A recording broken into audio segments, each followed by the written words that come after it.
Hello students, welcome to our YouTube channel.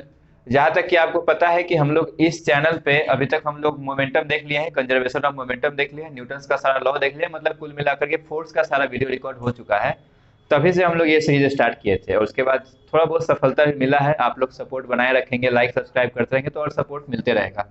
ठीक है। तो रिक्वायर्ड वेलोसिटी आज का एक टॉपिक है जो एक बच्चा के द्वारा पूछा गया है, लेकिन वैसे आज का मेन टॉपिक हम लोग का है आर्किमिडीज प्रिंसिपल। एक का उसी के लिए स्पेशल ये वीडियो बनाया गया है, लेकिन बीच में एक बच्चा भी पूछ दिया था देर पहले कि रिक्वायर्ड वेलोसिटी क्या होता है, तो उसको थोड़ा क्लियर कर देते हैं, उसके बाद फिर आर्किमिडीज प्रिंसिपल में भी चलेंगे। तो रिक्वायल का मतलब हुआ कि यहाँ पे वेलोसिटी का बात कर रहे हैं। रिक्वायल मतलब हुआ कि उस ऑब्जेक्ट का बात नहीं करे जो चला गया। रिक्वायल मतलब जो बच गया वो पीछे की तरफ कितना से एक्सर्ट करेगा, स्पीड या फोर्स जो भी है।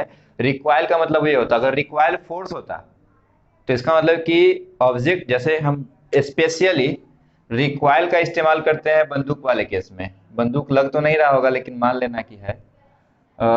ये है मेरा पिस्टल और ये है मेरा बुलेट। कुछ लोग इसको गन भी बोलता है, कुछ लोग इसको गन भी बोलता है, कुछ लोग कट्टा भी बोलता है। खैर, यहाँ पे ये गन है या पिस्टल है, इसमें एक बुलेट है, मतलब दो ऑब्जेक्ट है। तो यहाँ पे अगर रिक्वायल वेलोसिटी का बात करेंगे तो हम जैसा कि बताएं कि फर्स्ट ऑब्जेक्ट के जाने के बाद जो सेकंड ऑब्जेक्ट बचेगा उसका वेलोसिटी का बात करने वाले हम लोग। मतलब यहाँ पे हम किसका रिक्वायल वेलोसिटी निकालने वाले हैं? पिस्टल का या बुलेट का? पिस्टल का निकालने वाले हैं। पहली बात तो ये, और स्पेशली रिक्वायर्ड वेलोसिटी को इसी केस के लिए बनाया गया था। बाकी सब कंजर्वेशन ऑफ मोमेंटम में आ जाता है। अगर तुम कंजर्वेशन ऑफ मोमेंटम का फॉर्मूला देखो तो क्या है फॉर्मूला? मन सुनो, रिपीट करो। m1 u1 plus m2 u2 is equal to m1 v1 plus. ठीक है। तो अगर इसमें दो ऑब्जेक्ट, यानी कि अगर इसी का हम बात करें, मतलब हम अलग से रिक्वायर्ड वेलोसिटी टॉपिक नहीं पढ़े हैं, नहीं जानते हैं, ना जानना चाहते हैं, मतलब एक बात बोल रहे हैं बताएंगे, तो भी ये क्वेश्चन बन जाएगा। कैसे? पहले अगर हम इस केस का बात करें तो दोनों का दोनों ऑब्जेक्ट रेस्ट में रहा होगा ना। तो इसका मतलब कि m1 भले कितना भी हो जाए, m1 को तो हम मान लो m1 ही रहने देते हैं, वैल्यू हम नहीं डाल रहे हैं, वैल्यू डाल के किसी और दिन या मतलब कोई क्वेश्चन में देख लेंगे। u1 कितना बोले हैं? इनिशियल वेलोसिटी इस पिस्टल का भी जीरो है और बुलेट का भी जीरो है, क्योंकि दोनों गन के अंदर था, वो रखा हुआ था, आराम से चला ही नहीं गया था। तो ये u1 कितना है? जीरो। m2 किसका है? मास ऑफ सेकेंड ऑब्जेक्ट यानी कि बुलेट। बुलेट का मास भी m2 लिख देते हैं, हम वैल्यू नहीं दे रहे हैं, उसको वैसे ही रहने देते हैं। इसका भी u2 क्या है? पहले रेस्ट में था तो u2 कितना होगा? जीरो। अब m1 क्या है? मेरा पिस्टल। अब इसका स्पीड नहीं दिया हुआ। एक्चुअली होता क्या है कि अगर बुलेट निकला है तो पहले बुलेट का स्पीड हम लोग को पता चला है कि पहले पिस्टल का चलेगा। ऑफ कोर्स पहले बुलेट का चलेगा। तो क्वेश्चन में बुलेट का स्पीड दिया हुआ है और कह रहा है कि रिक्वायर्ड वेलोसिटी, मतलब कि ये पीछे की तरफ कितना वेलोसिटी से गया होगा वो निकालने के लिए कह रहा है। तो हम लोग ये इसका रिक्वायर्ड वेलोसिटी निकालने के लिए कह ही रहा है, जिसका मतलब ये वैल्यू नहीं ना देगा। इसका मतलब कि v1 क्या है? दिया हुआ है या नहीं दिया हुआ है? नहीं, नहीं दिया हुआ है। उसके बाद m2 किसका है? बुलेट का है m2, लेकिन v2 तो दिया रहेगा। मान लेते हैं कि ये निकला 30 मीटर पर सेकेंड स्पीड से, कोई वैल्यू तो दिया रहेगा ना। तो मान लेते हैं 30। अगर मान लो कि तुमको जनरल फार्मूला का बात करना है तो मत मानो, 30 को मत लिखो, रहने दो, u2 ही रहने दो। लेकिन ये तुमको मन में तो पता है ना कि सॉरी u2 नहीं, v2 रहने दो। ये तो तुमको पता है ना कि v2 दिया हुआ रहेगा, ये तो देना ही है उसको, तभी तो रिक्वायर्ड वेलोसिटी निकालेंगे। अब कुल मिलाकर के ये पूरा टर्म क्या हो गया? जीरो इंटू कुछ भी जीरो प्लस जीरो इंटू कुछ भी जीरो और जीरो प्लस जीरो जीरो, यानी कि एलएचएस पूरा का पूरा zero. Zero is equal to m1 v1 plus m2 v2। अब इसको हम इतना अलग से क्यों लिखे थे? क्योंकि हम समझा रहे थे कि v1 हम लोग को दिया हुआ नहीं रहेगा और v2 हम लोग को दिया हुआ रहेगा। सिमिलरली m1 भी दिया रहेगा और m2 भी दिया रहेगा, मतलब तीन चीज दिया रहेगा और v1 सिर्फ निकालने के लिए कहेगा। उसी को क्या बोल रहे हैं यहाँ पे? Required velocity. तो नहीं निकलेगा। मतलब अगर इसको हम फार्मूला के टर्म में कन्वर्ट करें तो हमको v1 निकालना है, तो v1 को इधर ही रहना है, तो बाकी सबको उल्टा भेजेंगे। तो यानी कि m2 v2 माइनस, सबसे पहले तो इधर प्लस इधर आएगा तो क्या हो जाएगा? माइनस m2 v2, और m1 v1 में से v1 रखना है और m1 को हटाना है, तो m1 यहाँ मल्टीप्लाई में तो इस आएगा तो क्या हो जाएगा? तो यानी कि m2 v2 divided by m1। यही फॉर्मूला आएगा किसका? रिक्वायर्ड वेलोसिटी का। अगर हम ऑब्जेक्ट की तरफ रख के देख रहे हैं तो माइनस में आएगा। सॉरी, अगर हम बुलेट की तरफ रख के देख रहे हैं तो माइनस में आएगा। अगर हम ऑब्जेक्ट की तरफ, यानी कि हम पिस्टल के पीछे हैं, यानी कि सामने है इधर, तो हमको क्या लगेगा कि इधर पॉजिटिव की तरफ जा रहा है। जनरली हम लोग किसको पॉजिटिव मानते हैं? इधर वाले को ना, कोऑर्डिनेट ज्योमेट्री पढ़ा है ना मैथ में, किसको पॉजिटिव मानते हैं? इधर वाले को ना। और इधर वाले को क्या मानते हैं? अगर हम यहाँ सामने खड़ा रहेंगे, यानी कि हम सामने खड़ा है, तो ये मेरा डायरेक्शन क्या है? पॉजिटिव। लेकिन ये मेरा निगेटिव में क्यों आ रहा है? क्योंकि हम किसके रेस्पेक्ट में देख रहे हैं? किसके रेस्पेक्ट में देख रहे हैं? चलो क्वेश्चन है, अभी ये भी एक अच्छा क्वेश्चन है। हम बुलेट के रेस्पेक्ट में देख रहे हैं या अपने आप के रेस्पेक्ट में देख रहे हैं? हम बुलेट के रेस्पेक्ट में देख रहे हैं, इसलिए उसके रेस्पेक्ट में उल्टा है, या अपने रेस्पेक्ट में देख रहे हैं तो मेरे रेस्पेक्ट में उल्टा है? हाँ, अपने रेस्पेक्ट में देख रहे हैं इसलिए उल्टा आया है। अगर हम इसको बुलेट के रेस्पेक्ट में देखेंगे तो ये माइनस सिंबल नहीं आएगा। जैसे तुम लोग उस दिन बोला था ना एक दिन, और जब डिस्कस किया था तो कोई बोला था सर माइनस सिंबल क्यों आ रहा है? क्योंकि हम इसके पीछे खड़े हैं, इसलिए मेरे तरफ आ रहा है। हम बुलेट को पॉजिटिव डायरेक्शन माने थे, तो अगर पिस्टल मेरे तरफ आएगा तो ये कौन सा डायरेक्शन होगा मेरे लिए?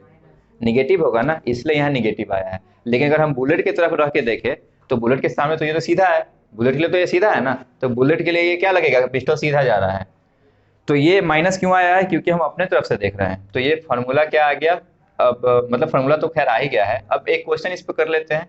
मान लो कि बुलेट का स्पीड हम दे दिए थे 30 मीटर पर सेकेंड, बुलेट का हम मास भी दे देते हैं 20 ग्राम और पिस्टल का मास दे देते हैं 200 ग्राम। तो अब यहाँ पे वैल्यू रखो, m2 किसका मास है? बुलेट का। बुलेट का कितना ग्राम दिया है मास? 20। वैसे तो एसआई यूनिट में रखते हैं ना सब कुछ, मास का एसआई यूनिट क्या होता है? केजी। लेकिन हम यहाँ ग्राम में ही क्यों लिख दिए, छोड़ दिए? क्योंकि ये भी ग्राम में है और मेरा ये भी ग्राम में है, दोनों तो कटने ही वाला है ना, इसलिए हम ग्राम में लिख के छोड़ दिए। लेकिन अगर दोनों अलग अलग यूनिट में रहता तो फिर दोनों को सेम यूनिट में कन्वर्ट करना पड़ता हम लोग को। v2 यानी कि इसका स्पीड कितना दिया हुआ है? 30 डिवाइडेड बाई इसका मास कितना दिया हुआ है? 200, यानी कि ये आ जाएगा 600 डिवाइडेड बाई 200, यानी कि फाइनली कितना आएगा ये? -3 मीटर पर सेकेंड। ठीक है। अब हम तुमको पहले ही बोले कि बुलेट के स्पीड को हम प्लस के डायरेक्शन में माने हैं, तो यहाँ माइनस आना ही चाहिए था, क्योंकि मेरा पिस्टल आगे की तरफ जाने वाला है या इधर की तरफ आने वाला है? पीछे ना। तो पीछे अगर इसको हम प्लस माने हैं तो इधर वाला का क्या आना चाहिए था? और आया भी है माइनस में, सही तो है। कितना आया ये? 3 मीटर पर सेकेंड। अब इधर में भी हम माइनस लगा दे क्या? ऑलरेडी हम डायरेक्शन उल्टा कर दिया है ना, एक बार और माइनस लगा देंगे तो फिर क्या हो जाएगा? ये फिर उल्टा हो जाएगा। ठीक है। अब इसका डेफिनेशन क्या है? तो हम इसको लिखेंगे velocity that is shown by the pistol when, नहीं, या तो फिर ऐसे लिखो just after when bullet is fired, यानी कि बुलेट जब फायर किया गया उसके जस्ट समय, मतलब एट द मोमेंट, उसी मोमेंट पे स्पीड कितना रहेगा उसको पूछ रहा है। अगर हम 5 सेकंड के बाद बोलेंगे तो स्पीड बदल जाएगा, हो सकता है रेस्ट में भी आ जाए, लेकिन हम उसी समय पूछ रहे हैं इसलिए तो इसको मोमेंटम से बनाए हैं। एट द मोमेंट स्पीड पूछ रहा है, इसलिए किसका टर्म का इस्तेमाल किया हम लोग? मोमेंटम का। तभी तो मोमेंटम का किए। अगर हमसे पूछता 5 सेकंड के बाद क्या होगा स्पीड, तो फिर मोमेंटम का इस्तेमाल नहीं ना करते फिर हम लोग। एट द मोमेंट कितना स्पीड रहा, यानी कि हिंदी में बोल देते हैं गोली निकलते समय, उसी समय, उसी क्षण पिस्टल कितना पीछे, कितना स्पीड से क्या होगा, उसी स्पीड को क्या बोलते हैं? Required velocity. That's all. अब हम लोग इसके बाद देखते हैं आर्किमिडीज प्रिंसिपल। हम लोग का हेडिंग है आर्किमिडीज प्रिंसिपल। ये आज का मेन टॉपिक है, यही लाइमलाइट है आज का। ठीक है ना। और मतलब इस चैप्टर का तो लाइमलाइट है ही, वैसे भी काफी इंपॉर्टेंट है। क्लास 11-12 के पर्पज से भी देखा जाए तो काफी इंपॉर्टेंट है। वैसे इस क्लास में भी थोड़ा लीक से हटके वाला टॉपिक है, मतलब कि अकॉर्डिंग टू सिलेबस फोर्स काफी इंपॉर्टेंट लोग को लगता है, प्रेशर इंपॉर्टेंट लगता है, मोशन इंपॉर्टेंट लगता है, वर्क इंपॉर्टेंट, एनर्जी इंपॉर्टेंट, सब इंपॉर्टेंट। ये किसी सिलेबस के बीच में आता ही नहीं है, ये अलग से हेडिंग है, अलग से टॉपिक है, अलग से थ्योरी है। तो इसलिए इसका वीडियो भी अलग से बनाए, क्या दिक्कत? अब देखो यहाँ पे तो आर्किमिडीज प्रिंसिपल हम लोग आज पढ़ने वाले हैं काफी बारीकी से और काफी ईमानदारी से। मतलब एक एक छोटा बारीकी पॉइंट भी देखेंगे, ताकि 9th में तो दिक्कत नहीं आए और आगे भी अगर कोई फिजिक्स ले तो उसको दिक्कत ना हो, उस तरीके से देखेंगे। सबसे पहले तो आर्किमिडीज एक फिलोसफर पहले से था, मतलब थिंक टैंक जैसा होता है, जो थिंकर पहले से ही होता है। जैसे बीरबल था ना, किसके राज्य में? तेनालीराम, श्री कृष्ण, कुछ ऐसा ही नाम था। जो भी था, तेनालीराम भी थिंक टैंक ही था, थिंकर ही था अपने राज्य का। वैसे ही आर्किमिडीज के बारे में भी कहता है कि ये जो है थोड़ा बहुत जानकार आदमी था। राजा जो है, बुक में ही कहानी दिया हुआ था, वैसे तो हमको बहुत साल पहले जब हम पढ़ते थे तब भी सुनाया गया था, हम तुमको सुनाएंगे, और ये कहानी तुम किसी और को सुनाना, ये प्रथा आगे चलते रहेगा, इसको रुकने नहीं देंगे हम लोग। कहानी कुछ यूं है कि आर्किमिडीज के जिस राज्य में रहता था, उस राज्य में एक राजा हुआ करता था। वैसे तो राज्य है तो राजा ही होगा ना। तो राजा जो है एक क्राउन बनवाया था सोना का। किस चीज का बनवाया था? और उसको डाउट था कि हम जिसे बनवाए हैं शिल्पकार से वो शायद मिलावट कर दिया है, उसको ये डाउट हमेशा मन में सता रहा था। तो वो एडवर्टाइजमेंट मतलब कि ये निकाला, जैसे होता ना, सुनो सुनो सुनो गांव वालों, कि जो ये खोजेगा उसको फलाना चीज देंगे, ऐसा होता है ना। तो वो निकाला कि क्राउन असली है या नकली, ये जो पता लगा देगा उसको हम इनाम देंगे। तो आर्किमिडीज होशियार बन के आगे आया, यस मैं हूं। तो फिर उसका अगला स्टेटमेंट सुनो, अगर नहीं खोज पाया तो 7 दिन के अंदर फांसी भी दे देंगे। पूरा बिना सुने हुए कभी भी एक्साइटमेंट में नहीं आना चाहिए, लेकिन वो पहले ही आ गया था, बाद में आधा का बात सुना कि नहीं अगर हम खोजेंगे तो फांसी भी हो जाएगा। अब उसको डर भय सता रहा था कि इतना बड़ा रिस्पॉन्सिबिलिटी हम अपने कंधे पे ले लिए हैं, सिर पे ले लिए हैं, और हमको मात्र 7 दिन का टाइम मिला है, और उसी में हमको खोजना है कि सोना से बना हुआ है या नहीं बना हुआ है। अकॉर्डिंग टू यू, यानी कि अगर तुम लोग रहते तो क्या करते? पहला मन में ख्याल आता कि भाग जाते हैं राज्य छोड़ के, यही ना आता मन में ख्याल। वो भी यही सोचने वाला था, लेकिन 7वां दिन जब आखिरी दिन था, उसको उस दिन पेश होना था कि आज जाना है। उसी समय बेचारा सोचा कि हम नहा लेते हैं थोड़ा, 7 दिन से नहीं नहाए। 7 दिन तक इसी में दिमाग लगा रहा था, नहा नहीं पाया था। 7 दिन के बाद जब नहाने के लिए गया बाथरूम में, तो बाथ टब में उसके हाथ से कुछ छूट के गिर गया। बाथ टब में जब उसके हाथ से छूट के कुछ गिरा तो देखा कि पूरा बाथ टब भरा हुआ था, लेकिन जैसे ही कुछ गिरा, पानी क्या होगा उसमें से? गिरेगा ना नीचे, थोड़ा सा, या जितना ऑब्जेक्ट का वेट है उतना गिरेगा। अच्छा ये तो खैर बात की बात है, तो स्टेटमेंट उसका अभी क्लियर नहीं करना है, पहले कहानी सुनो। तो क्या हुआ कि जैसे ही साबुन उसमें गिरा, पानी क्या हुआ? बाहर निकला। फिर वो मरने वाला तो था ही, उसका दिमाग जस्ट काम किया, सामान इसमें गिरा तो पानी बाहर गिरा, मतलब कुछ और बड़ा गिराएंगे तो पानी और ज्यादा गिरेगा। फिर एक्सपेरिमेंट करने के लिए थोड़ा सा और बड़ा सामान गिराया उसमें, ज्यादा बड़ा गिराएंगे तो पानी और ज्यादा गिरेगा। तो इससे यह बुद्धि लगाया कि इसका मतलब ऑब्जेक्ट जितना बड़ा रहता है ना, उसी हिसाब से पानी गिरता है, ये दिमाग लगाया। तो मतलब अगर सोना को हम गिराएंगे तो अगर नकली सोना का रहेगा तो पानी कम गिरेगा, अगर ओरिजिनल रहेगा तो ज्यादा गिरना चाहिए क्योंकि मेटल है।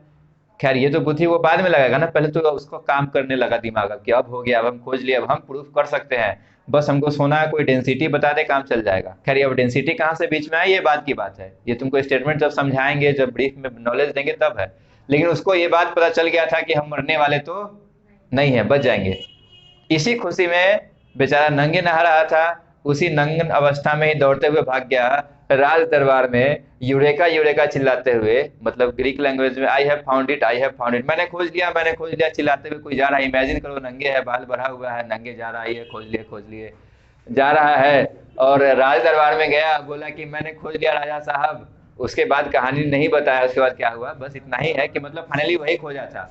अब सुनो, खोजने के बाद कहा क्या था, ये ज्यादा जरूरी है, सबसे इंपॉर्टेंट पॉइंट है, इसको मार्क कर लो माइंड में, क्योंकि लिख तो नहीं रहे हो जो कॉपी में करोगे, माइंड में एक बार में सुनना और एक बार में याद करने की कोशिश करना। कहा क्या था? कहा था, सुन रहा है कि सो गया? Yes sir. सो गया मैं, यस सर। सुनो, कहा था कि, सुन रहा है, अगर किसी ऑब्जेक्ट को पानी में या किसी लिक्विड में गिराया जाए तो लिक्विड ऊपर की तरफ फोर्स लगाता है। ये तो खैर तुम लोग भी महसूस किया होगा, अगर मग प्लास्टिक का तुम पानी में डुबाना चाहो तो नहीं डूबेगा, तुमको लगेगा ऐसा कि नीचे से दम लगा रहा है, महसूस किया है कभी? तो अभी आधा स्टेटमेंट हुआ, आधा स्टेटमेंट क्या हुआ? अगर किसी भी चीज को पानी में डुबाया या छोड़ा या रखा भी जाए तो पानी उस पर फोर्स ऊपर की तरफ लगाता है, और वो फोर्स जो बराबर होता है, ये इंपॉर्टेंट है, वो फोर्स जो बराबर होता है वो जितना पानी गिरा है ना उसके वेट के बराबर होता है। दो स्टेटमेंट है। पहला, अगर किसी चीज को पानी में गिराया या रखा या छोड़ा जाए, यानी कि पानी में वो भले डूबे न डूबे, आधा डूबे, उससे मतलब नहीं है, पानी में होना चाहिए। जैसे ही पानी में जाएगा पानी नीचे से उस पर फोर्स लगाएगा, और उस फोर्स का जो वैल्यू होगा ना वो उतना ही बराबर होगा जितना पानी जो गिरा ना, या पानी जितना लेवल ऊपर हुआ। मान लो कि पहले से ही आधा ही बाल्टी भरा हुआ है और तुम कुछ चीज उसमें डालोगे तो पानी गिरेगा थोड़े ना, पानी का लेवल बढ़ेगा बस। तो जितना पानी का वेट बढ़ा है ना, यानी कि पानी का जितना वेट बढ़ा है उतना ही फोर्स लगाएगा वो। मतलब इसको अभी लिख के समझाएंगे तब समझ में आएगा, इसे शायद 3-4 बार बोलने के बाद भी ना समझ में आए। एक हम लिए बाल्टी, बकेट, टब जो भी है, इसमें है पानी, ठीक है, इसमें है पानी। ऐसे ही पानी बनता है ना कि और थोड़ा छोटा बनाते हैं। इसमें हम डाले हैं कोई एक ब्लॉक जो है कितना भी केजी का है, मतलब 2 केजी का है, ठीक, 2 केजी का ब्लॉक डाले हैं और इसका वॉल्यूम जो है, मतलब 2 केजी जितना इसका वॉल्यूम था जो इसमें डूबा है, मतलब कि ये समझो पूरा डूब जाने वाला, ठीक ना। हम बस अभी पहला के मतलब डालने से पहले का फोटो बनाए हैं, तुम इमेजिन करना कि ये डूब गया है। इसका जो वॉल्यूम है, ध्यान से सुनना, इसका जो वॉल्यूम है वो है 5 मीटर क्यूब, ठीक। कितना वॉल्यूम है इसका? 5 मीटर क्यूब इसका वॉल्यूम है। तो तुम हमको एक कॉमन सेंस से बात बताओ कि जितना इसका वॉल्यूम पानी में जाएगा उतना ही पानी का वॉल्यूम ऊपर आएगा या उससे ज़्यादा कम भी हो सकता है? वॉल्यूम बराबर होना चाहिए ना, क्योंकि वॉल्यूम ही एक ऐसा चीज़ है जो स्पेस को मेंटेन रखता है। हवा भी इस मतलब कि अगर इस बिल्डिंग में यानी कि इस रूम में अगर हम हवा भरे तो भी उतना ही वॉल्यूम में भरेंगे, अगर हम लिक्विड भरे तो भी उतना ही वॉल्यूम में भरेंगे, अगर हम सॉलिड भरे तो भी उतना ही वॉल्यूम में भरेंगे। भले ही गैस का मात्रा बढ़ जाएगा, किलो में बढ़ जाएगा वो अलग बात है, भले ही सॉरी उल्टा बोल दिया ना, गैस का मात्रा कमेगा, सॉलिड ज़्यादा अटेगा और लिक्विड उससे थोड़ा कम अटेगा, ये अलग बात है, लेकिन वॉल्यूम तो सेम रहेगा ना हर केस में। कि गैस भरेंगे तो रूम का वॉल्यूम बढ़ जाएगा, नहीं ना होता है ऐसा। यानी कि जितना इसका वॉल्यूम होगा उतना ही पानी ऊपर आएगा ना, क्योंकि दोनों तो मिलने वाला है नीचे जाकर के। वॉल्यूम प्लस वॉल्यूम तो एकदम सही में सही ओरिजिनली ऐड होगा, या उसमें भी कोई डाउट लग रहा है तुमको? डाउट नहीं ना है किसी को? तो यानी कि जितना इसका वॉल्यूम होगा उतना ही इसका भी वॉल्यूम होगा, यानी कि पानी का कितना वॉल्यूम बढ़ा है? 5 मीटर क्यूब, ठीक है। ये बात की बात है, इसको हम आगे अभी आगे देखेंगे। वॉल्यूम का यूनिट क्यूब में होता है ना, L into B into H है, तो metre into metre into metre finally कितना आएगा? मीटर क्यूब ही आएगा ना। तो कहता है, इसका बाद स्टेटमेंट सुनो। अब ये तो खैर ब्लॉक अभी डाल रहे थे, अभी डाल दिए, मान लो सपोज गिर भी गया, डूब भी गया, सेकंड केस में मान लो कि ये नीचे है, ऊपर है नहीं, डूब गया है। तो आर्किमिडीज कहा था कि जितना पानी डिस्प्लेस होगा ना, मान लो कि पानी का लेवल इतना बढ़ गया, ठीक है, पानी का लेवल ये वाला जो इतना है ये क्या है? ये सिर्फ पानी का लेवल बढ़ने वाला का है। गिरने के बाद मान लो इतना लेवल बढ़ गया, तो जितना पानी बढ़ा है ना, अगर उसका हम लोग को वेट पता चल जाए, उसका वेट पता चल जाए हम लोग को, तो हमको पता चल जाएगा कि पानी ऊपर कितना फोर्स लगा रहा था, क्योंकि फोर्स किसके बराबर होता है? वेट के बराबर होता है, मास नहीं वेट। अब वेट क्या है?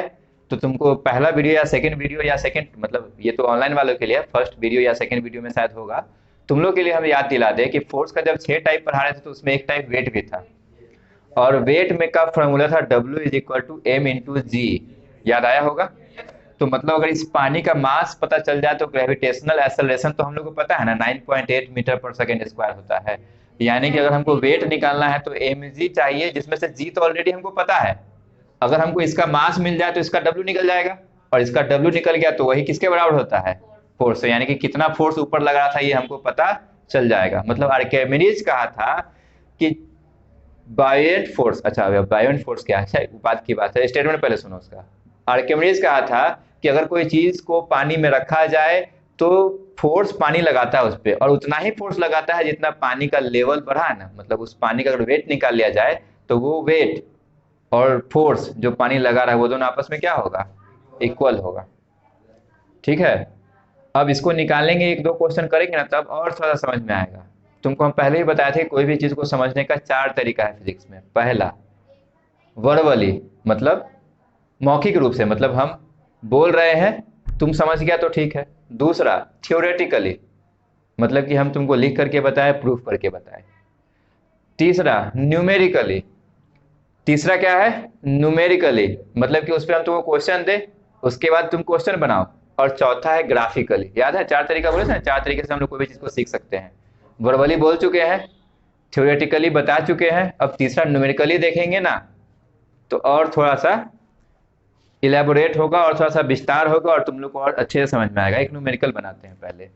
मान लेते हैं कि अच्छा हाँ, न्यूमेरिकल बनाने से पहले तुमको W का फॉर्मूला तो याद है ना, W is equal to mg। अब इतना जो नाच नचाया है, अगर उसको m डायरेक्ट दे देता तो काम बन जाता ना, लेकिन m तो दिया नहीं है, यानी कि m निकालने का कोई फार्मूला हमसे छूट रहा है, और वही है डेंसिटी का फार्मूला।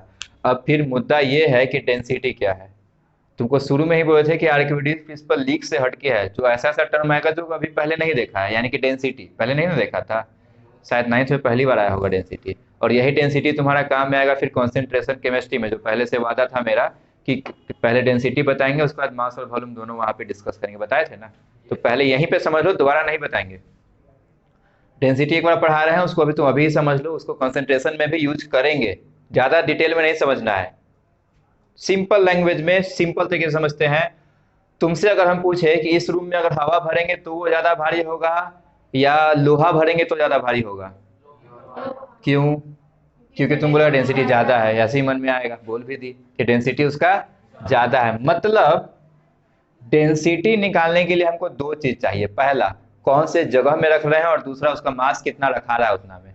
मतलब अगर कम जगह में ज्यादा वजन रखाता है तो इसका मतलब डेंसिटी उसका क्या है, ज्यादा है, और ज्यादा जगह में वजन फिर भी कम हो रहा है तो उसका डेंसिटी क्या है, कम है। यानी कि डेंसिटी दो चीज पे डिपेंड कर रहा है ना। फॉर्मूला और बात की बात है, जैसा कि मेरा तरीका है पढ़ाने का, तुमको हमेशा से हम यही नोटिस करवाए हैं कि फॉर्मूला बना कहाँ से है, बना कैसे है, बना क्या है, वो बात की बात है, याद करना नहीं है तुम लोग को, समझना है पहले। हम डेंसिटी में क्या बोले, कितना मास रख रहे हैं और कितना जगह में रख रहे हैं, दो ही चीज पे डिपेंड कर रहा है ना। यानी कि अगर तुमसे पूछे कि डेंसिटी का फॉर्मूला क्या होगा तो क्या बोलोगे, मास बाय वॉल्यूम बोलोगे कि नहीं बोलोगे, यही ना बोलोगे कि कितना वॉल्यूम में कितना मास रख पा रहे हैं उसी को क्या बोलते हैं, डेंसिटी। यही ना अभी थोड़ी देर पहले बोल रहे थे कि तो डेंसिटी का फॉर्मूला क्या है, density is equal to mass by volume, कितना वॉल्यूम में कितना मास रखे हैं वही मेरा डेंसिटी है। तो मतलब अगर लोहा का डेंसिटी ज्यादा है तो इसका मतलब कम वॉल्यूम में ज्यादा अटता होगा, छोटा सा बटखरा जो है छोटा सा जगह में ज्यादा अटता है, इसलिए उसका डेंसिटी ज्यादा है। लेकिन वही रुई ले ले इतना बड़ा, जगह सेम रखे हैं लेकिन मास क्या हो गया उसका, कम गया, यानी कि डेंसिटी कम है उसका, सिंपल है। तो अगर हम इसको मास के टर्म में लिखे तो मास इज इक्वल टू क्या हो जाएगा, डेंसिटी इंटू, हालांकि हम जैसे याद किए हुए तुमको ही बता देते हैं, हम याद किए हुए हैं मास इज इक्वल टू वोल्टेन। मास का फॉर्मूला क्या आया, वॉल्यूम इंटू डेंसिटी। याद करने का तरीका तुमको क्या होता है, मास इज इक्वल टू वोल्टेन, याद रहता है, थोड़ा आसान है, वोल्टेन वोल्टेन वोल्टेन वोल्टेन 4 बार बोलेगा तो याद हो जाएगा वोल्टेन। यानी कि mass is equal to volume into density, हम मतलब वही वॉल्यूम इंटू डेंसिटी। अब तुम्हारा यहाँ अगर तुम ध्यान दो तो इसका यानी कि वाटर का वॉल्यूम दिया हुआ था ना वैसे तो वाटर का नहीं दिया था, दिया तो था वो ब्लॉक का, लेकिन तुम लोग खुद कॉमन सेंस लगाए, दिमाग पे जोर डाले और बोले कि अगर ब्लॉक का वॉल्यूम 5 मीटर क्यूब है तो इसका मतलब वाटर भी उतना ही ऊपर आया होगा, 5 मीटर क्यूब। तो हम लोग इसका वॉल्यूम निकाल चुके हैं, कितना वॉल्यूम दिया हुआ है, 5 मीटर क्यूब। इतना हम मेहनत क्यों कर रहे हैं, क्योंकि हमको W इज इक्वल टू क्या निकालना था, mg। जी तो हमको पता था लेकिन मास नहीं दिया हुआ था, और मास निकालने का फॉर्मूला भी क्या देखे, वॉल्यूम इंटू डेंसिटी, जिसमें से कि वॉल्यूम हमको दिया हुआ है, कितना दिया हुआ है, 5। अब अगर वाटर का डेंसिटी कोई बता दे तो काम चल जाएगा। अब हम तुमसे सवाल पूछते हैं, तुमको शायद आंसर पता होगा।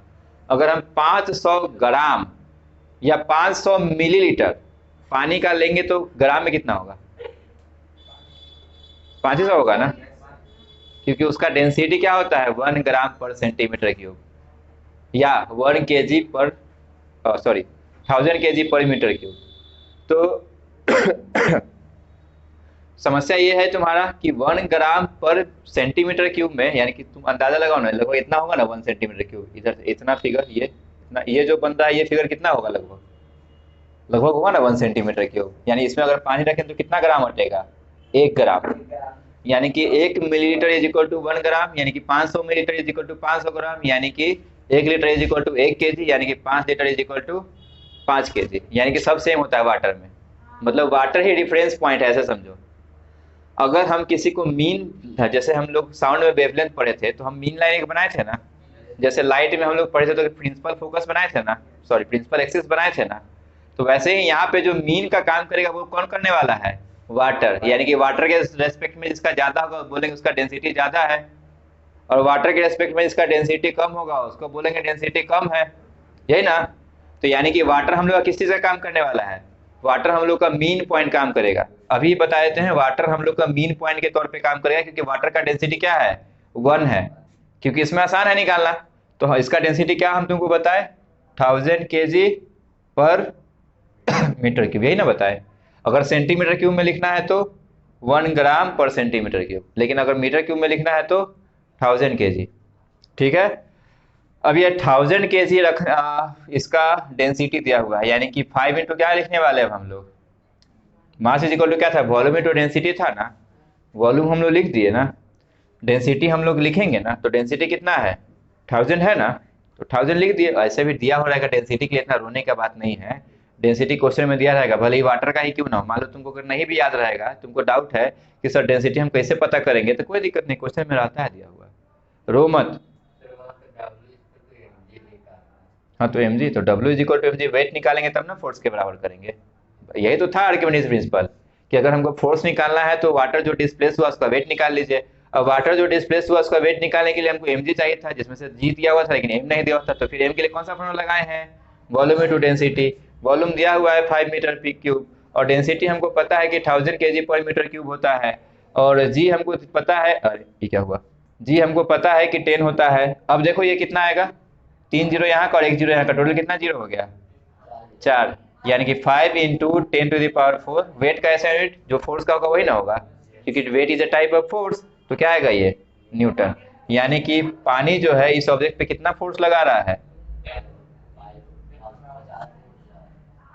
मतलब वही ऊपर भी लिखे थे, दोनों टर्म में लिख देते हैं, 50,000 न्यूटन बोलो या 5 इंटू 10⁴ न्यूटन बोलो। हालांकि ये आया था वेट, लेकिन अकॉर्डिंग टू आर्किमिडीज जो वेट होता है वही किसके बराबर होता है, फोर्स के बराबर। यानी कि पानी कितना फोर्स लगा रहा है तो उसके लिए वेट निकाले, और वेट कितना आया 50,000 न्यूटन, तो यानी फोर्स भी कितना होगा 50,000 न्यूटन, ठीक है। इस पे एक क्वेश्चन है एससी वर्मा में, मतलब सेम टॉपिक पे एक क्वेश्चन होगा, वो कुछ A metallic sphere of mass 2 kg and volume 2.5 into 10⁻⁻⁴ metre cube, ऐसा कुछ करके एक क्वेश्चन होगा, उसको बना लेना। सेम इसी पैटर्न पे क्वेश्चन है, उसमें भी मास दिए थे हम और वॉल्यूम दिए थे, वॉल्यूम को सेम दोनों वॉल्यूम को बराबर किए थे, जितना ऑब्जेक्ट का वॉल्यूम है उतना ही पानी का वॉल्यूम किए थे, और फिर पानी का मास इंटू मास निकालने के लिए वोल्टेज किए थे, वॉल्यूम और डेंसिटी हमको पता ही है, फिर उससे निकाल लिए थे। सेम इसमें भी वही करना है और निकल जाएगा। हालांकि हम बता देते हैं, थोड़ा 1-2 मिनट लगेगा। देखो सबसे पहले बताना मास कितना दिया हुआ है 2 kg ना, और वॉल्यूम कितना दिया हुआ है 2.5 इंटू 10⁻⁻⁴ मीटर क्यूब है ना। ये ऑब्जेक्ट का दिया हुआ है, मतलब कि बॉल का दिया हुआ है, ठीक। हमको वेट निकालना है, हमको एक्चुअली फोर्स निकालना है, लेकिन फोर्स किसके बराबर होता है, वेट ऑफ वाटर डिस्प्लेस्ड के बराबर होता है ना। बार बार लिखेंगे पूरा, जितना बार लिखेंगे उतना याद रहेगा, वेट ऑफ वाटर डिस्प्लेस्ड। अब वाटर डिस्प्लेस्ड का वेट निकालने के लिए क्या निकालना होगा हमको, m इंटू जी। अब m निकालने के लिए क्या निकालना होगा, वॉल्यूम इंटू डेंसिटी इंटू जी। वॉल्यूम कितना दिया हुआ है 2.5 इंटू 10⁻⁻⁴। डेंसिटी कितना होता है वाटर का 1000, और जी का वैल्यू लगभग कितना लेते हैं हम लोग 10, तो ये कितना हो जाएगा 2.5 इंटू 10⁻⁴, और ये 3 और 1 4 जीरो, यानी कि इंटू 10⁻⁴, और ये दोनों आपस में क्या हो गया, कट गया, तो आंसर कितना है 2.5 न्यूटन। यही मेरा वेट है और यही मेरा फोर्स भी है। यानी कि अच्छा, इसके बाद का जो एक फ्लोटिंग का कॉन्सेप्ट है वो बाद में बताना है, हम सोचे अभी बता देते हैं, लेकिन रुक जाओ, उसके पहले आप बता सकते हैं, लेकिन 2-3 टॉपिक है या 2-3 टर्म है उसको बताना है, आर्किमिडीज प्रिंसिपल लिखाना है, ये सब काम अभी बचा हुआ है, ठीक है। तो आर्किमिडीज प्रिंसिपल का स्टेटमेंट लिखो, तो सबसे पहले आर्किमिडीज प्रिंसिपल का स्टेटमेंट लिखो सबसे पहले। अकॉर्डिंग टू आर्किमिडीज ये सब नहीं लिखना है, या ऐसे डायरेक्ट लिखो ना, when an object is partially मतलब थोड़ा थोड़ा डूबा हुआ हो, या fully emerged in water water की जगह क्या ले सकते हैं हम लोग, कोई भी लिक्विड ले सकते हैं, तो हम स्लैश देके लिक्विड भी लिखे हैं। देन वाटर और liquid exert a force on that object, सही है, ऑब्जेक्ट पे फोर्स लगाता है ना, सच डैट, इतना फोर्स लगाता है कि वो फोर्स किसके बराबर होता है, such that the force is equal to the weight of water और लिक्विड डिस्प्लेस्ड, सही है। अपने लैंग्वेज में लिख दिया, आसान है ना। क्या लिखें कि अगर कोई ऑब्जेक्ट जो है पार्शियली या फुल्ली डूबा हुआ है तो फोर्स लगाएगा पानी, और वो फोर्स का वैल्यू उस वाटर या लिक्विड जितना डिस्प्लेस हुआ उसके वेट के बराबर होगा, यानी कि F is equal to M into G. ठीक है, ये आर्किमिडीज प्रिंसिपल का स्टेटमेंट है। अब देखो सुनो ध्यान से, लिखना, 1 मिनट रुक जाओ, 1 मिनट पहले सुन लो, एक ही लाइन है और बोलना है हमको, ज्यादा नहीं इस टॉपिक के लिए, उसके बाद फिर हम लोग फ्लोटिंग पे चलेंगे। इस टॉपिक में बस हमको एक बात बोलना है, और वो बात ये है कि अगर हम यहाँ पे कहाँ गया, हाँ, ये फोर्स का नाम देना चाहे, ये फोर्स और नॉर्मल जो हम लोग फोर्स लगाते हैं दोनों फोर्स ही है, लेकिन अंतर तो है ना स्टेटमेंट में, एक पानी लगा रहा है और एक में इंसान या हवा पे लगा रहे हैं, तो दोनों का बस नाम अंतर कर दिया है। कहता है जो पानी फोर्स लगाता है वो बायोएंट फोर्स है। कौन सा फोर्स है? बायोएंट फोर्स। अब हम तुमसे सवाल पूछते हैं कि बायोएंट फोर्स कितना एंगल पे लगता होगा? 90 डिग्री। मतलब कि जो नॉर्मल का एंगल हुआ करता था ना, वही बायोएंट फोर्स का भी एंगल होगा। नॉर्मल भी परपेंडिकुलर लगता था ना अपने सरफेस के अलोंग, वैसे ही बायोएंट फोर्स पानी के ऊपर की तरफ लगेगा। कितना डिग्री पे? 90 डिग्री पे। बस उस फोर्स का फोर्स ना करके क्या कहेंगे? बायोएंट फोर्स कहेंगे। एक और नाम है थ्रस्ट। फोर्स ही का दूसरा नाम थ्रस्ट भी है। ऑब्जेक्टिव क्वेश्चन में पूछ सकता है कि thrust is the similar name for, किसके लिए सिमिलर नेम है? फोर्स के लिए। प्रेशर के लिए नहीं है, फोर्स के लिए है। तो उस हिसाब से प्रेशर का डेफिनेशन क्या आएगा? Pressure is equal to force by area कहते थे ना, तो pressure is equal to buoyant force by area भी कह सकते हैं, और pressure is equal to thrust by area भी कह सकते हैं इस केस में, क्योंकि बस वही फोर्स का नाम बदल के क्या कर दिए हैं हम लोग, बायोएंट फोर्स कहते हैं, नहीं तो थ्रस्ट भी कहते हैं। ठीक है, ये टॉपिक तुम्हारा, यानी कि अगर बायोएंट फोर्स का कोई डेफिनेशन पूछे तो क्या लिखोगे? The force exerted by the water perpendicularly, लिख ही लो, the force exerted by water, नहीं बाय लिक्विड कर लो, लिक्विड परपेंडिकुलरली, ये किसका सिंबल है? Perpendicularly in upward direction is called buoyant force. BUO है, BUO है, बायोएंट फोर्स। ठीक है, इसी को थ्रस्ट भी बोलेंगे। अब इसको लिख लो, हाँ, ऑनलाइन वाले भी इसको लिख लीजिए, हम हट गए हैं बोर्ड पे से, राइटिंग थोड़ा सा जल्दी जल्दी में गड़बड़ हो गया, लेकिन कोई बात नहीं, दिख रहा है साफ साफ। बस बायोएंट फोर्स का BUO होता है। ठीक है, चलो अब आगे देखते हैं। अब आगे हम बोले थे कि इसके बाद हम लोग को फ्लोटिंग देखना है। फ्लोटिंग मतलब कौन डूब रहा है, कौन नहीं डूब रहा है, कौन तैरेगा, कौन डूब जाएगा, कौन हाफ तैरेगा, हाफ डूब जाएगा, ऐसा कुछ हम लोग देखते हैं। अब हम तुमसे ही सवाल पूछते हैं, तुम हमसे बाद में क्वेश्चन पूछ सकते हो, लेकिन हम पहले तुमसे पूछते हैं। अगर ये वाटर का लेवल है, ध्यान देना, यहाँ पे ध्यान देना बच्चा, अगर ये वाटर का लेवल है तो फोर्स पानी किधर की तरफ लगाएगा? ऊपर की तरफ। और जो ऑब्जेक्ट ग्रेविटेशन फोर्स की वजह से नीचे जो गिरते जाता है, उसका मतलब उस पर फोर्स कौन लगा रहा है? ऑब्जेक्ट नीचे क्यों जाता है? ग्रेविटेशनल फोर्स की वजह से, यानी कि ऑब्जेक्ट किधर की तरफ फोर्स लगा रहा है? यानी कि अगर कोई ऑब्जेक्ट हम ऊपर से गिराएंगे तो किधर की तरफ फोर्स लगाएगा? और पानी किधर की तरफ लगा रहा है? तो जो ये फोर्स लगा रहा है उसको हम क्या लिखते हैं? बायोएंट फोर्स लिख देते हैं। ठीक है ना, बायोएंट फोर्स अभी तो बताए। और जो ये फोर्स लगा रहा है उसको हम क्या लिख देते हैं? वेट लिख देते हैं। ये वेट याद रखना वाटर का नहीं है, वहां पे जो आर्किमिडीज प्रिंसिपल था वो वेट वाटर का हम बात कर रहे थे, यहाँ पे वेट किसका भी हम बात कर रहे हैं? जो ऑब्जेक्ट पानी में गिराने वाले हैं या रखने वाले हैं, उस ऑब्जेक्ट के वेट का बात कर रहे हैं। ठीक है, तो अगर हम तुमसे सवाल पूछे, ध्यान से सुनना, अगर ये दोनों आपस में बराबर है, एकदम बराबर है, डिट्टो बराबर है, तो ये क्या नीचे जाएगा? क्या ये ऊपर फेंक देगा उसको? तो जब ऐसा होता है कि वेट और फोर्स यानी कि बायोएंट फोर्स दोनों बराबर हो जाए, यानी कि वेट और बायोएंट फोर्स दोनों बराबर हो जाए, तो उस केस में फ्लोटिंग होने लगता है। यानी कि हम लोग का नेक्स्ट हेडिंग है, यानी कि नेक्स्ट टॉपिक है फ्लोटिंग। आर्किमिडीज प्रिंसिपल के जस्ट बाद ही है ये टॉपिक, अलग से नहीं है। क्या है टॉपिक का नाम? फ्लोटिंग या फ्लोटेशन, एक प्रोसेस है। अच्छा, इसके पहले हमको कुछ और भी याद आया। हम सवाल पूछते हैं, चलो सबसे पूछते हैं।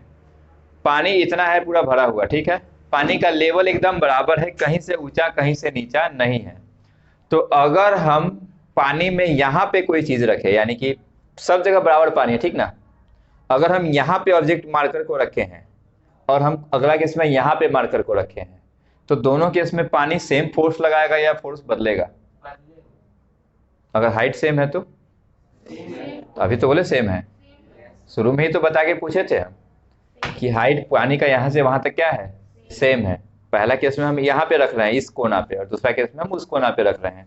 तो दोनों केस में फोर्स क्या होगा, पानी के द्वारा सेम होगा, यानी कि Bayern force is constant when height is constant. यानी कि बायन फोर्स उतना ही लगेगा अगर पानी बराबर है सब जगह तो, ठीक है। और दूसरा पॉइंट, अगर तुम पानी में नीचे, यानी कि जितना नीचे जाना है तुमको जाओ, पानी में छोड़ो, तुम मत जाओ, मग को भेजो उल्टा करके, पानी में ऊपर मग को रखो तब, और एकदम नीचे बाल्टी में नीचे डुबा करके मग को रखो तब, ज्यादा हाथ पे फोर्स कब महसूस होता है, जब पूरा नीचे दबा देते हैं तो ज्यादा महसूस होता है ना। इसका मतलब पहला रीजन तो यही सामने आता है कि लिक्विड में जितना नीचे जाएंगे उतना प्रेशर क्या होगा, अगर प्रेशर बढ़ा तो फोर्स भी बढ़ेगा, क्योंकि प्रेशर और फोर्स एक दूसरे के डायरेक्टली प्रोपोर्शनल है ना। प्रेशर एरिया के इनवर्स रिलेशन में था, लेकिन फोर्स के तो डायरेक्टली प्रोपोर्शनल था।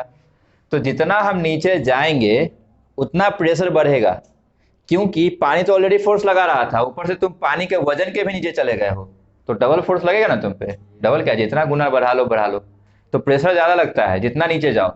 इसलिए गोताखोर यानी कि जो स्विमिंग करता है वो ज्यादा नीचे नहीं जाता, ज्यादा नीचे जाना बहुत मुश्किल है। मरियाना ट्रेंच का नाम सुना ही होगा ना, उसमें भी काफी कम ही लोग जा पाया ना, मतलब काफी कम लोग जा पाया ना, इसी वजह से, क्योंकि आदमी को वहां एग्जिस्ट करने में ही दिक्कत होता है, प्रेशर काफी ज्यादा हो जाता है, काफी मतलब कि बहुत ज्यादा महसूस तुम जितना कर सकते। तुम सोचो ना, छोटा सा पानी है और छोटा सा मग है, उसमें जब तुमको इतना ज्यादा प्रेशर महसूस होता है तो उतना बड़ा पानी, उतना बड़ा समुद्र में नीचे जाएगा तो कितना महसूस होगा, सोच के देखो।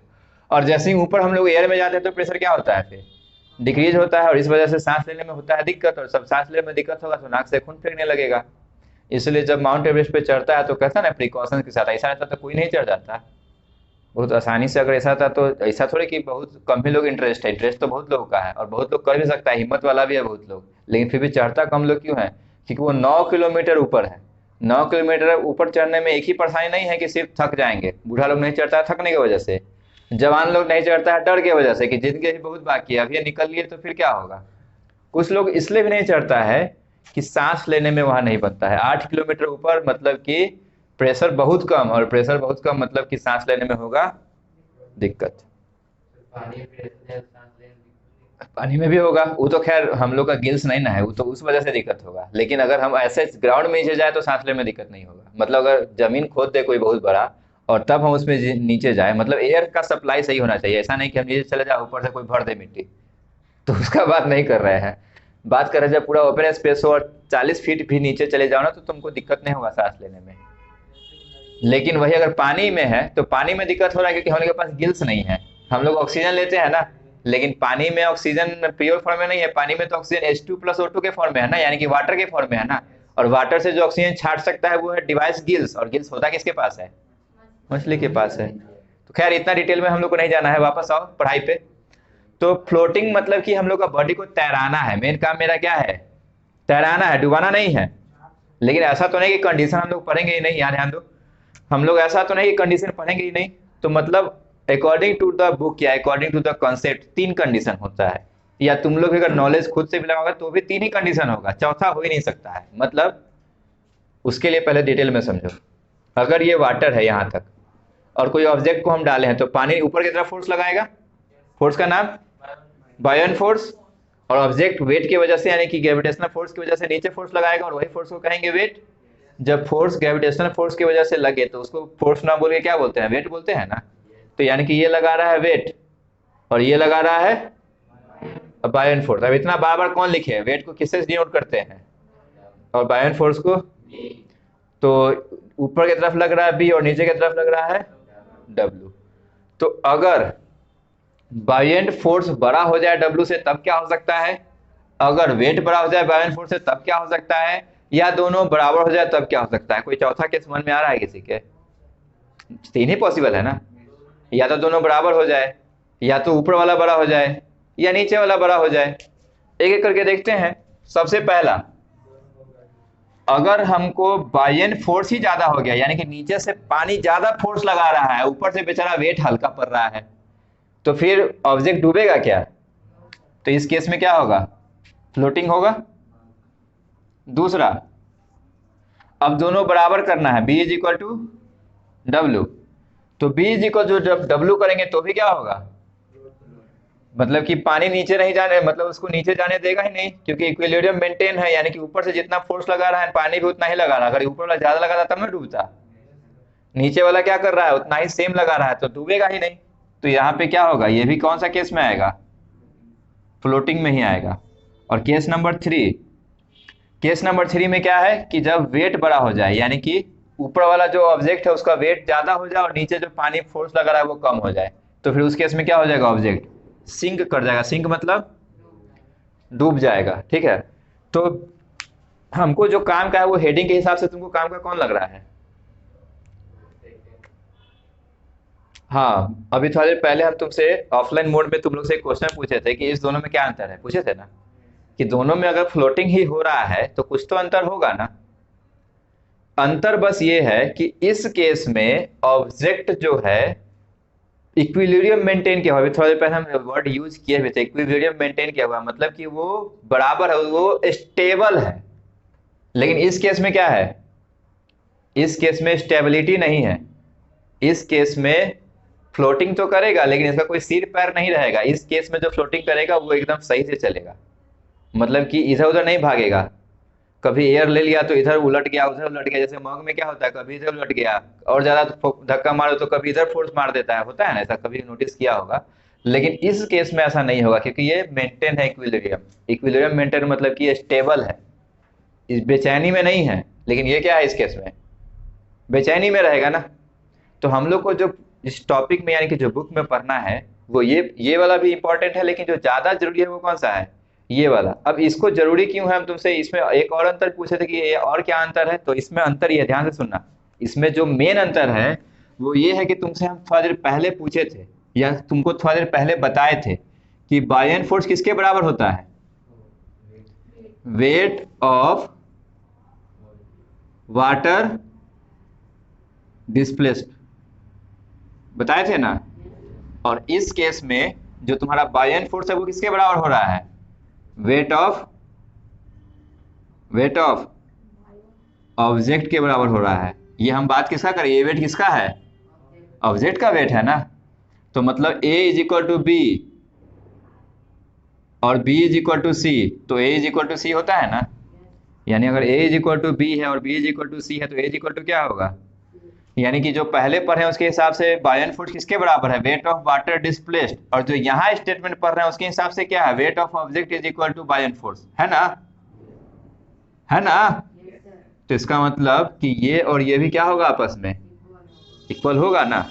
यानी कि weight of object is equal to weight of water displaced. अगर ये जब होने लग जाए तो समझ लेना कि ये स्पेशल केस है। अब इसमें थोड़ा और ब्रीफ समझते हैं, बुक में नहीं दिया हुआ, ये हम तुमको अलग से बता रहे हैं। बात ये है कि वेट का फॉर्मूला क्या होगा इस वाले का, mg m1 मान लेते हैं, g1 में g1 g2 तो होगा नहीं क्योंकि ग्रेविटेशनल एक्सेलरेशन तो फिक्स है अर्थ पे। यहाँ पे इसको क्या मान ले, वेट को m2 g, तो g से g क्या हो गया, यानी कि दोनों का मास भी आपस में क्या होना चाहिए, अब सेम होना चाहिए। और आगे बढ़ते हैं, m इज इक्वल टू क्या होता है, वॉल्यूम इंटू, और यहाँ भी क्या होता है, वॉल्यूम इंटू डेंसिटी, ठीक है। अब वाटर को तो गिराया नहीं है, अगर वाटर को इधर उधर करता या अंदर जाता तो हम सोचते कि वॉल्यूम कितना इधर उधर हुआ।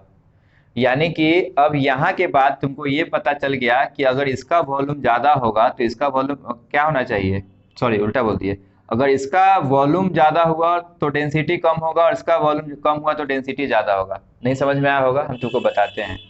अगर a into B is equal to C into D के बराबर रखना है तो अगर एक को बढ़ाएंगे तो दूसरा को क्या करना होगा, घटाना होगा ना।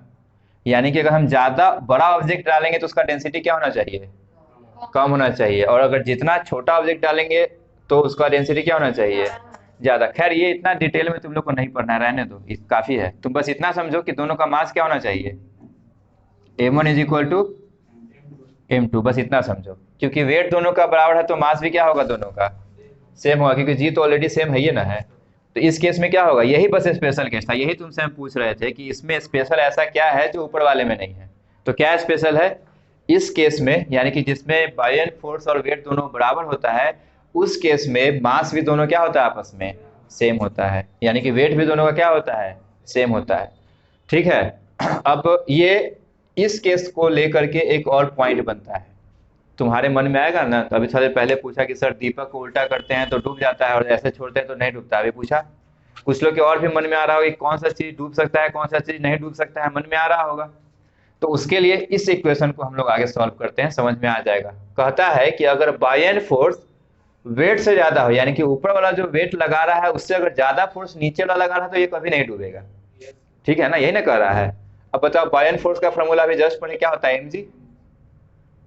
वेट का फॉर्मूला भी क्या होता है, लेकिन ये मास किसका है, वाटर का है, तो हम यहाँ mw लिख लेते हैं ब्रैकेट में। और ये मास किसका है, ऑब्जेक्ट का है। ठीक है ना। अब ये mwg, अब mw मतलब कि क्या है, वॉल्यूम इनटू डेंसिटी इनटू जी। ठीक है। और ऑब्जेक्ट का भी क्या होगा, वॉल्यूम इनटू डेंसिटी इनटू जी।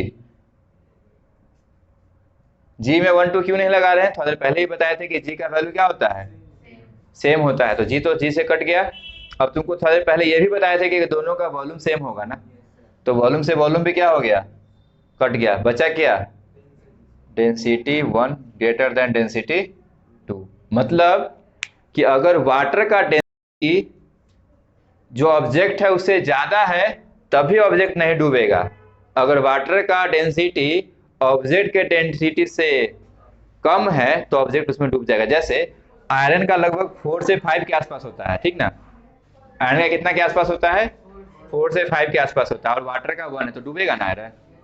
रुई का होता है मतलब कि 10 ग्राम, मान लो 10 ग्राम के आसपास होता है, तो रुई डूबेगा कि नहीं डूबेगा, रुई डूब जाएगा क्या, नहीं। कहाँ उसका 1000 ग्राम पर 1000 किलोग्राम है और कहाँ उसका 10 किलोग्राम या 100 ग्राम है, तो कहाँ से डूबेगा।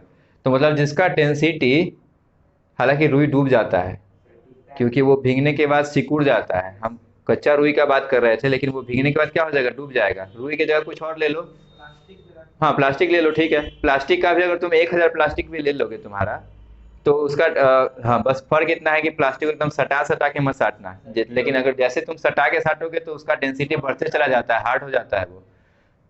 बैलून छोड़ो, हटाओ, एग्जाम्पल में बैलून लेते हैं, बैलून में कोई एक्सेप्शन नहीं है। बैलून को अगर भर दिया जाए हवा से, उसके बाद उसको डुबाएंगे तो डूबेगा वो, नहीं ना डूबेगा। प्लास्टिक में भी हम डाउट है एक, प्लास्टिक वैसे तो नहीं डूबेगा, अगर सिंपल एक पॉलीथीन रख दो तो तुम नहीं डूबेगा।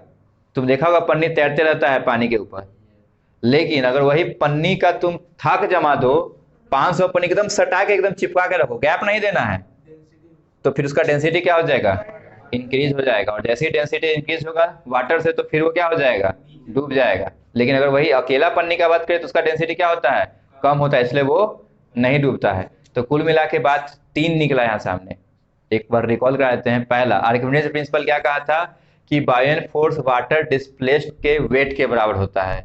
दूसरा, अगर फ्लोटिंग करना है तो बायन फोर्स को कम होना पड़ेगा या ज्यादा होना पड़ेगा, ज्यादा होना पड़ेगा वेट के मुकाबले, तब ना नीचे से ज्यादा होगा तब ना नहीं डूबेगा ऊपर वाला।